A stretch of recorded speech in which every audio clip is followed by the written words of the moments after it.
Ever since the first trailer, the Joaquin Phoenix Joker movie has been the subject of much controversy. It became the media's favorite punching bag. Joker is a bleak watch for all the wrong reasons. This is the wrong time for Joker. The Joker never needed an origin story, but especially not this one. The real threat of Joker is hiding in plain sight. Joaquin Phoenix's comments about his Joker weight loss are deeply problematic.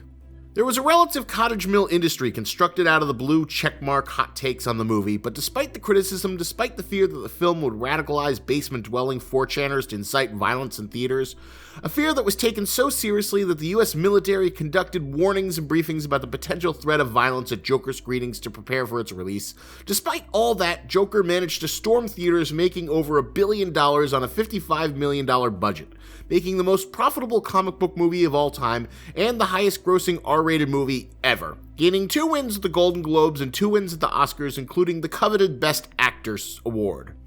The film has broken out from the niche 40-something audience of comic book guys to become a global phenomenon, and as someone who's read a lot of the criticisms about it, I don't disagree with the criticisms of what's been said. I think a lot of the criticism brings up some very valid points, but at the same time I think the movie taps into something deeper, something angrier, darker, and more primal, which is why it's been so successful. So join me as we take a look, not at whether or not the Joker is good, but the real reason people love it so much. Why it seems to have struck such a strong chord, not just with American audiences, but with people around the world. You gotta love to be gone back yet. Don't you grab it. So Joker is a bit of an interesting paradox. In some ways, it seems exactly like the parody of the kind of dark, edgy content that Warner Brothers has been trying to make ever since Batman vs. Superman. But probably the major reason any of this has been taken seriously, of course, is Joaquin Phoenix, who brings the method acting prestige and has gotten a considerable amount of praise for his work. But while now the mainstream DC movies are starting to go in a more lighthearted direction, Joker serves as a weird kind of validation of the serious formula to the point where the Harley Quinn Birds of Prey movie is rated R, even though the tone is drastically different from Joker's. So in case you aren't familiar with it, Joker tells a revised origin story for the most famous Batman villain that takes inspiration from the Killing Joke comic by Alan Moore, which sees him as a failed comedian which is filtered through the prism of vintage 1970s Martin Scorsese grit. The movie is a riff on Taxi Driver and the King of Comedy, aping a lot of the tone and texture from both those movies. The basic gist of Joker is that the breakdown of our social safety nets and perpetual class warfare is ultimately what creates our villains, as we see Arthur Fleck get perpetually shit upon again and again until he reaches his "I'm mad as hell and I'm not gonna take it anymore" moment. A crux of the main criticism of Joker is that the film offers what amounts to nothing more than a very simplistic "we live in a society" level of critique against our modern landscape, as being a kind of sophomore catch-all for all our social problems. It feels like something any teenager could say, how you can blame everything in the amorphous, intangible entity that is society itself and the norms of contemporary life as the root of all the world's problems.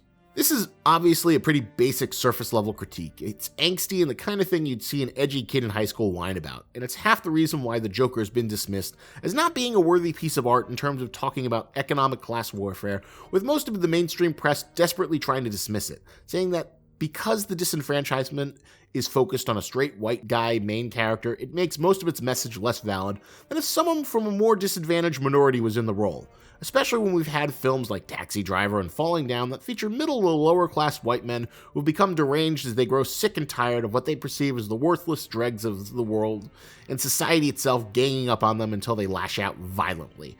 The Korean movie and Best Picture winner, Parasite, tackles many of the same themes in a more nuanced and honestly more mature manner, and is probably the better movie. But what Joker taps into is a bitter, angry nihilism. To understand it, you have to understand director Todd Phillips. He's the most famous for the Hangover trilogy, and what those films shared was a deep sense of loathing for its characters.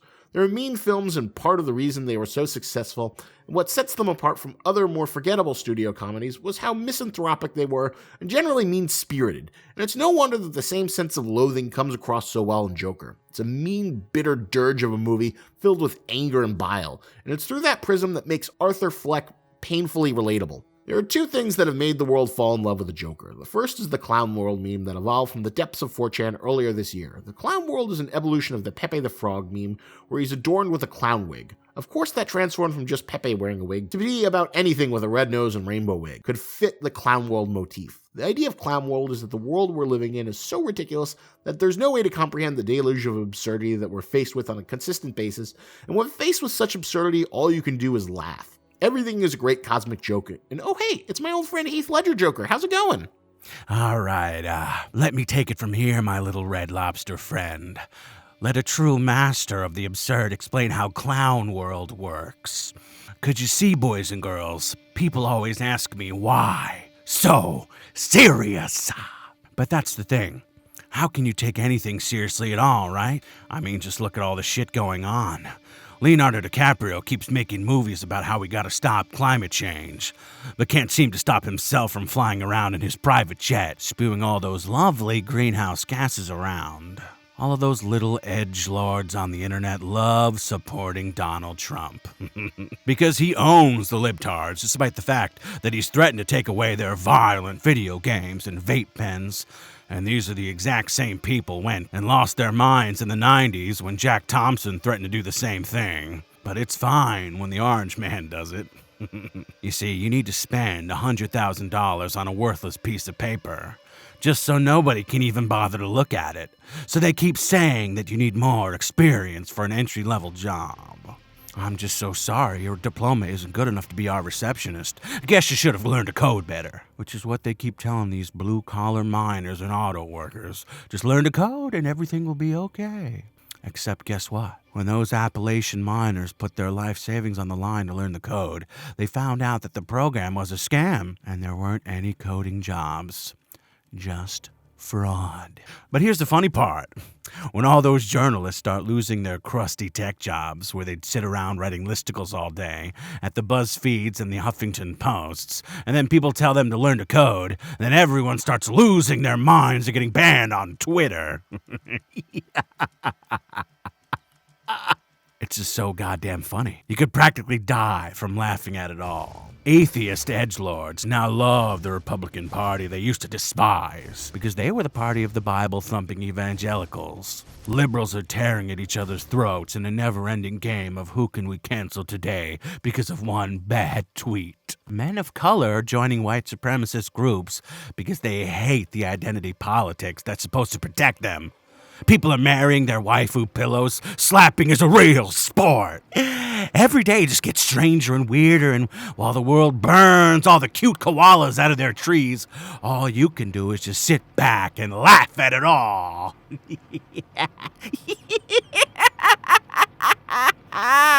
The Clown World motif feels best personified by the Joaquin Phoenix Joker. The character seems to embrace the absurdity of it all, just like how the Guy Fawkes mask from V for Vendetta far outlived the comic in the movie to become a symbol of protest and revolution in the internet age. The Joker makeup is becoming a new worldwide symbol that has transcended cultural boundaries.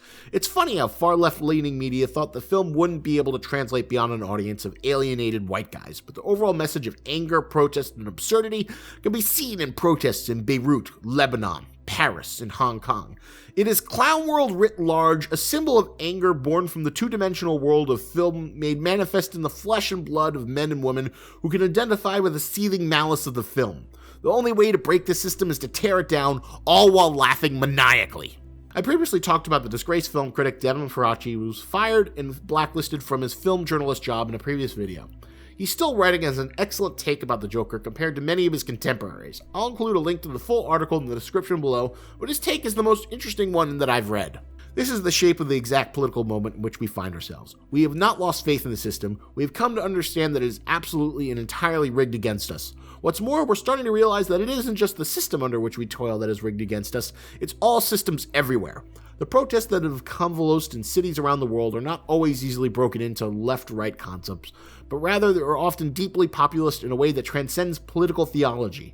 While many of the protests are solidarity movements that are motivated in large part by grievances that impact the individual, Chili's fire began with a spark of a subway fare hike. So Arthur Fleck, trapped in the middle of a hostile system, is the perfect avatar of them for the moment. All he knows is that everything is fundamentally unfair. When he finally gets what he wants, to be on TV, the ultimate dream of a society that has traded fame for meaning, he discovers that even achieving his goals makes him the butt of all the jokes. He can't win because there is no winning. Arthur Fleck learns the same lesson as Whooper in War Games. The game is so rigged, so hopeless, that the only way to win is simply not to play.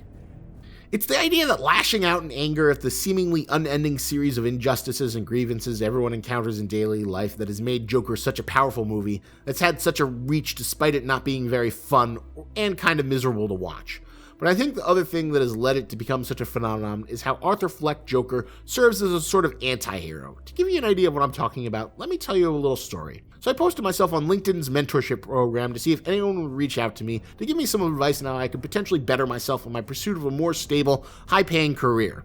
And someone reached out to me and we arranged a time to talk over the phone. We talked and I gave him an overview of my career, my frustrations, and asked him what he could suggest on what I should be doing differently.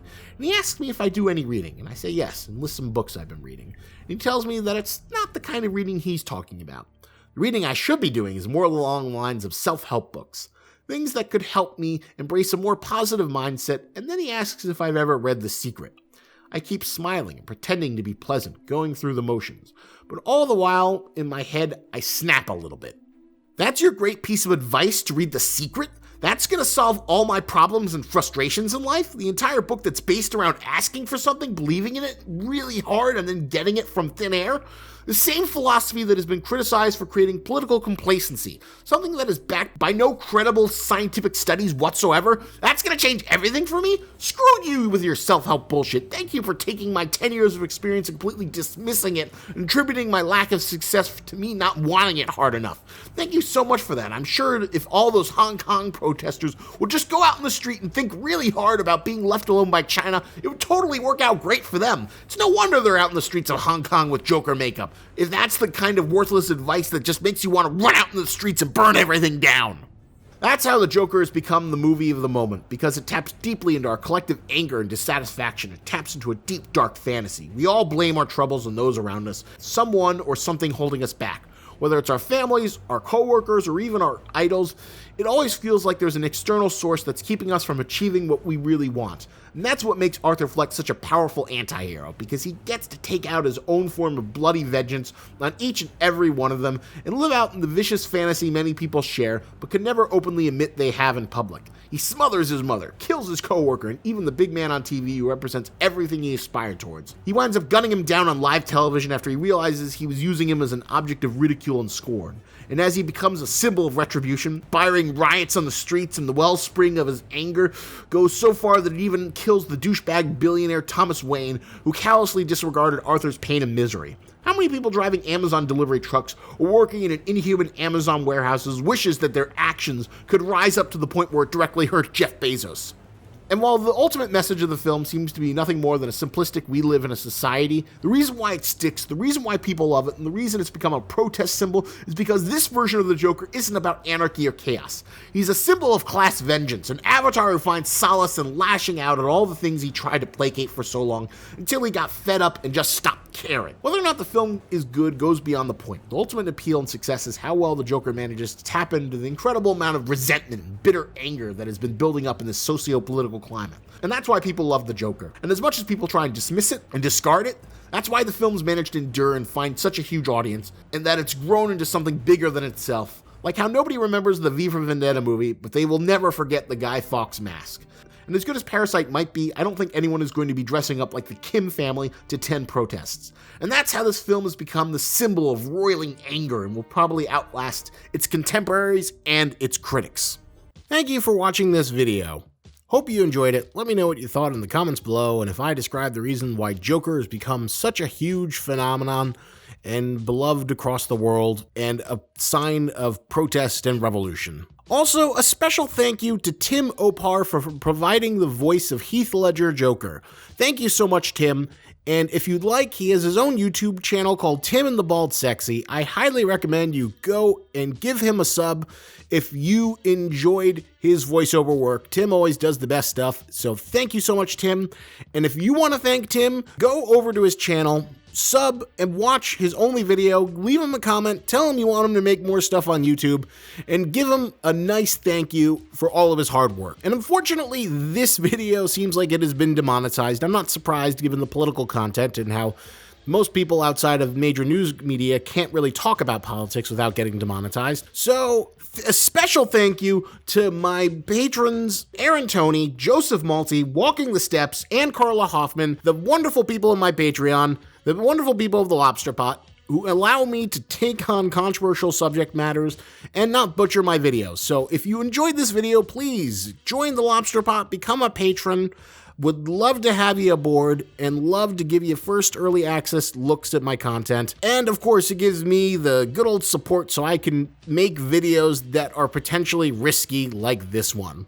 And of course, please like, share. This is probably going to be dead in the search algorithm, so that'll help compensate that for the demonetization, which is a little bit frustrating considering how many other people have managed to make Joker videos that seem to have not been scourged by YouTube, but I guess you can't play with fire too easily. So thank you for your time, thank you for watching, and remember, lobsters antennas, but don't you grab it.